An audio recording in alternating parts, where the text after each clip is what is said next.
as moderator. And before we start we are going to do our panel discussion. And our topic is web energy. And before we start, let me introduce my crew member. I'm Guo Shanyo from DOP. And he is citing he is also from DOP. And he is Tang Shihao, he also from DOP. Okay. And the next person is Du Jingxiu. And he is from the Department of Mathematics. Let's start our panel discussion. Hey Sanyo, I saw that you have posted some pictures on your Instagram, and I want to know that in the picture there is a strange machine, and I want to know that what is it, and where did you go last weekend? Oh, I went to Iran last weekend, and when I look at the scenery of the sea, and I saw this strange device, so I posted that on my Instagram. I think I know what you are talking about, and I guess that is a wave energy generator, which can convert the wave energy into electricity. Oh, that's amazing, and I haven't heard of that before. And you are so brilliant. Have you ever studied that? In fact, I have conducted research on it, and in high school, I even devised a small device that simulates how does the wave energy generator work with my classmates. So I think I know a little about it. Oh, really? It seems like you can introduce this strange device for me. Sure. Actually, the wave energy device can classify into many types, and among them there are two main types, which are oscillating water columns and point absorber. And these different types can allow different areas or with different regions to use them to produce the wave energy to appropriate, which is suitable for the certain situations. And I want to know that, have you guys know two of them? Oh, I accidentally know the oscillation water column. It consists of a partial submerged structure that is open to the ocean. As the wave pass by, they enter the chamber and replace the air inside it, causing the air pressure to fluctuate. This fluctuation drives the turbine to produce electricity. Oh, and I happen to know the second type. A point absorber typically consists of a buoyant structure, floats on the water surface, and moves up and down with the wave motion. And a buoy is attached to the mechanical system, which converts the vertical movement of the buoy into electricity. And the key principle behind it is that it captures the individual waves passing through its location. As the waves pass the device, the buoyant structure rises and falls. The buoyant structure rises and falls to generate power. And power produced can be transmitted to shore or used for other applications. Oh, you guys know this kind of energy a lot, and you share two different types of the device which take advantage of wave energy.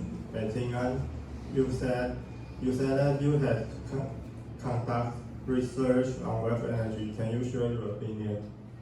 In fact, I'm surprised that both of you all have a basic information about these two types. And in my perspective, I will say that these two types have their own features.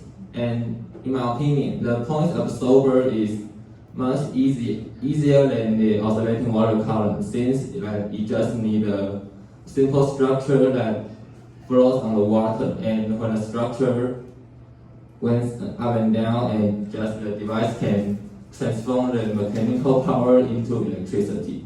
But however, even though the point of solver is simpler, but the work it did, or we say the transform energy that it produces, is much lower than the oscillating water columns.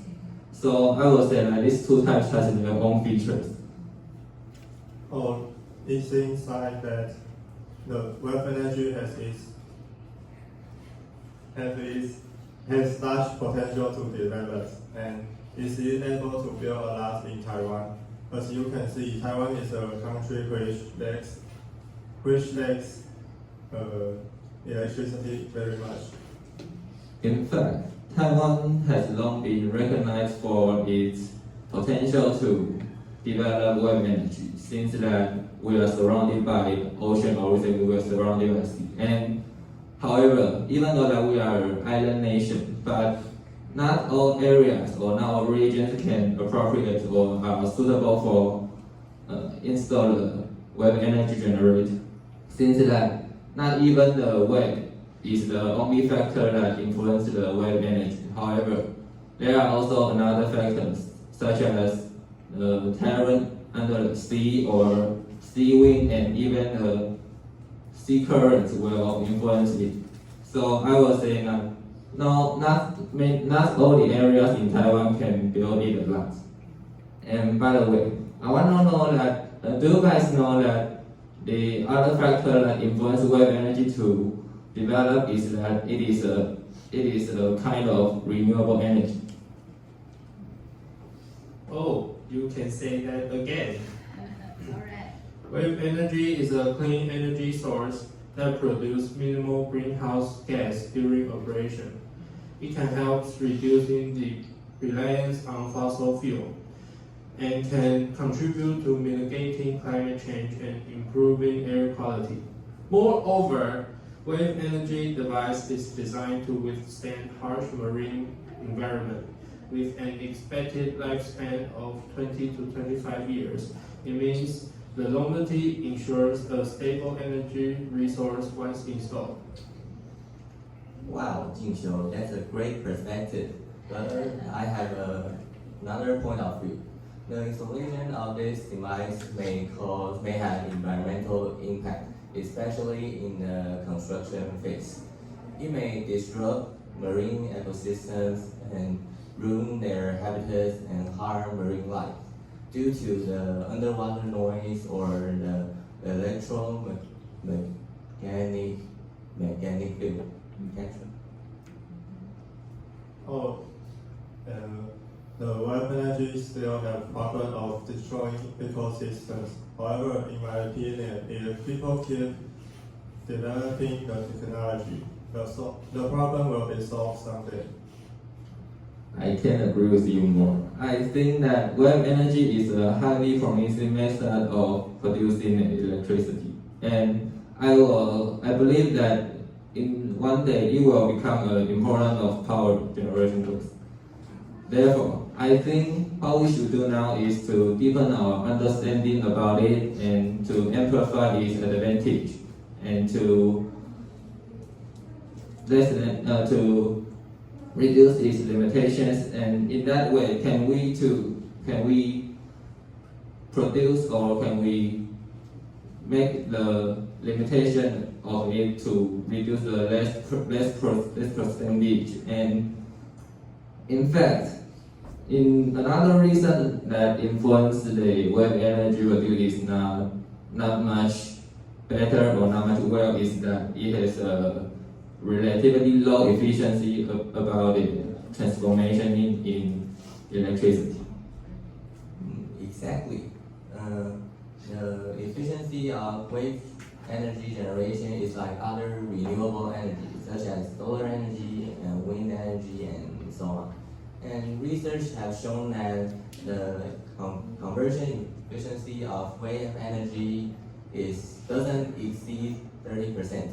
And also, the conversion efficiency of solar energy generation remains in range of 15% to 30%, and which is a really low efficiency. That's lower than I expected, and since the efficiency of solar energy and wave energy are so limited, and why is the solar energy more common in Taiwan? Even the government are actively promoting the solar energy rather than wave energy. Oh, I guess that's because solar energy generator has lower maintenance costs than the wave generator does. In addition, solar energy generator can be owned, used, and installed by anyone and anywhere. But the wave energy generator can be only used near the ocean. Needless to say, it's so hard to maintain than solar generator. Wave. Oh, Oh, that's too bad. It seems like that wave energy is not mature enough. And do you guys know how to make this technique better? I think the first thing that we have to do is to elevate its efficiency in transformation electricity. Seems that just like what Shihao just said, that the transformation efficiency of wave energy is not exceed 30%. But however, the thermal power generation, which is also the main type of the nowadays we use, can be up to 50% or even more. So I think that the first thing we have to do is to elevate the power generation efficiency of wave energy, and that's where we can to use it in one day. I have another idea to improve it. That is, we can change the base of the device in order to adapt to different situations. By doing so, we can make the area that isn't appropriate to develop wave energy have the opportunity to use it more efficiently. It means we can get more electricity by the wave energy. Both of you give great advice to improve this technique, but I have an alternative perspective. You guys' proposals are really good, but have you thought of the environment? You haven't thought of it yet. So while we are dedicated to advancing this technology, then the environment is being intentionally harmed. And so while we are doing our best to raise the efficiency, we can't ignore the environment protection. Oh, you guys share a lot of useful strategy of the wave energy. And to sum up, the wave energy has its potential to develop, and on the other hand, it still have problems to be waiting us to be solved. I think I will witness this kind of energy become more nature the day, and this is the discussion part of our panel discussion is end. So, does anyone have any questions?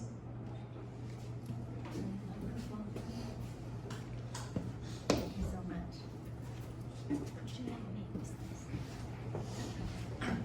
Okay, thank you for your discussion. You were all great. And my question is, are there any places in Taiwan that have the potential to develop tidal power generation?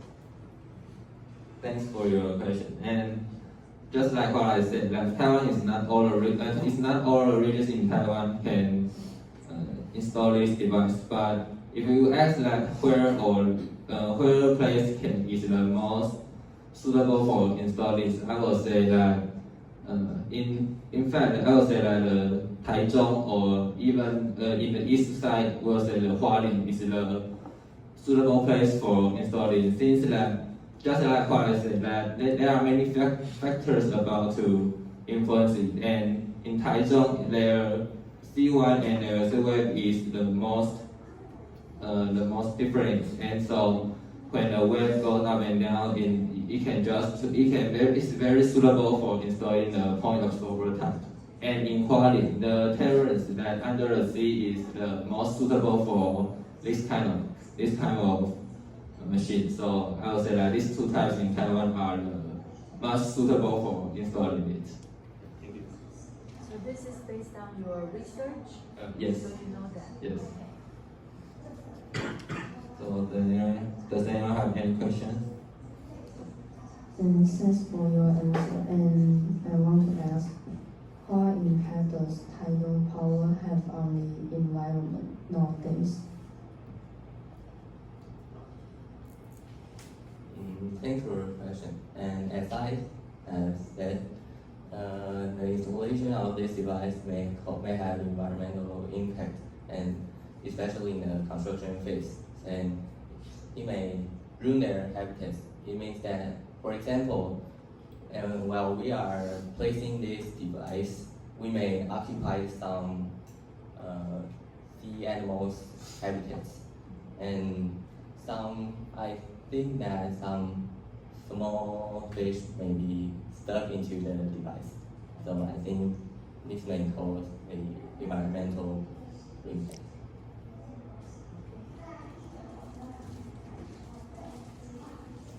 This is the end of our panel discussion. Thank you for listening. All right.